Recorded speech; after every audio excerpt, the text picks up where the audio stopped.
అందరకు ధన్యవాదాలు. ఇంత ముందుకు వచ్చిన వాళ్ళు కొందరు ఉన్నారు, కొందరు కొత్తగా వచ్చినారు. ఏం లేదు, ఈ గుడి పెద్ద గుట్టల మధ్యన ఈ దేవుని ప్రతిష్ఠించిన వాళ్ళు ఆనవాళ్ళు ఇప్పటికీ లేరు. ఆ మనుడు స్థాపించడం ఎవరో తెలియదు.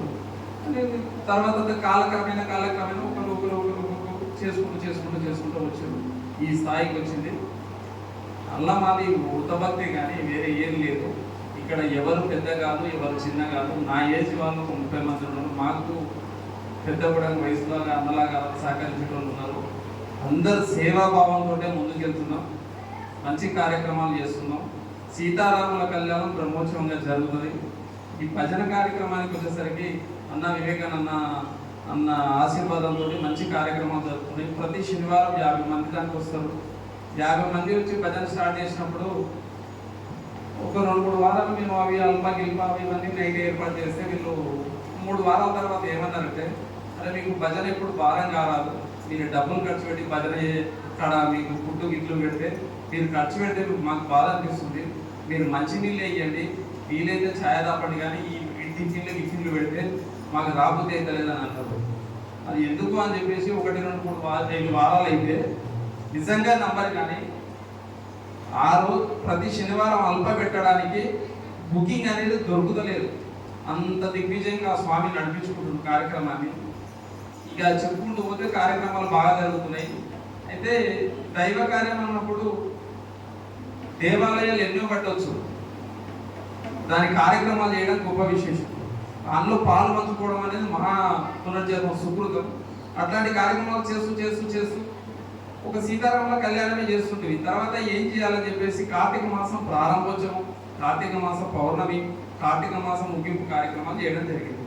తర్వాత ఎక్కడో ఏదో బుక్కులు ఒక 6-7 ఏళ్ల కింద వైశాఖ మాసం బహుళ శుద్ధ దశమి రోజు ఆంజనేయ స్వామి పుట్టిండని చెప్పేసి తెలుసుకొని 3 సంవత్సరాల క్రితం హనుమాన్ జయంతి ఇక్కడ ఏర్పాటు చేస్తే మాకు లోకల్లో నవ్వీరు, వీడియోడా పిచ్చోడు హనుమాన్ జయంతికి ఇప్పుడు చేస్తుండని చెప్పేసి అన్నారు. అయితే అందరికి తెలిసిన విశేషం ఏంటంటే, లంకను దహనం చేసి లంకలో గెలిచినందుకు హనుమాన్ విజయోత్సవం అని చెప్పేసి అదే చేసుకుంటారు. హనుమాన్ ఎప్పుడు పుట్టిందనేది తెలియక కొంచెం హేళన చేసారు. అది కాలక్రమేణా ఇప్పుడు ప్రతి ఊరు ప్రతి వాడల హనుమంతుడు ఎప్పుడు పుట్టిండు అని చెప్పేసి ఆ కార్యక్రమాన్ని మాతో పాటు కూడా కొంతమంది చేస్తున్నందుకు మేము సంతోషిస్తున్నాం. అదేవిధంగా మీరు ఇక్కడికి వచ్చినందుకు చాలా ధన్యవాదాలు. దైవభక్తిలో ఉన్నందుకు. మీ వయసులో మేము 25% కూడా వయసు కాదు. మేము 10 నిమిషాలు కూర్చోవాలంటేనే గంట సేపు ఆయాసపడతాం. మీరు నిర్విరామంగా 9 గంటలకు కూర్చొని పడడానికి కూర్చుంటే అది అతిశయోక్తి, వర్ణించలేదు. అది అంత అదృష్టం, అంత భాగ్యం మీకు భగవంతుడు కలిగించినందుకు ధన్యవాదాలు. ఇట్లాంటి కార్యక్రమాలు ఇంకా ముందు ఏదో చేస్తుంటాం కాబట్టి, వృత్తభక్తితో చేస్తుంటాం కాబట్టి మీ ఎల్లవేళలా మీ సహాయకారాలు మాకు ఎల్లవేళలా ఉండాలని, ఆ ప్రసన్నాంజనేయ స్వామి ఆశీస్సులు మీకు ఎల్లవేళలా ఉండాలని చెప్పేసి పునర్దర్శన ప్రార్థించు. జై శ్రీరామ్. ప్రతి నెల ఇప్పుడు ఎన్ని చేసినా హనుమాన్ చాలీసా స్వర్ణం లేదు బాగుంటుంది.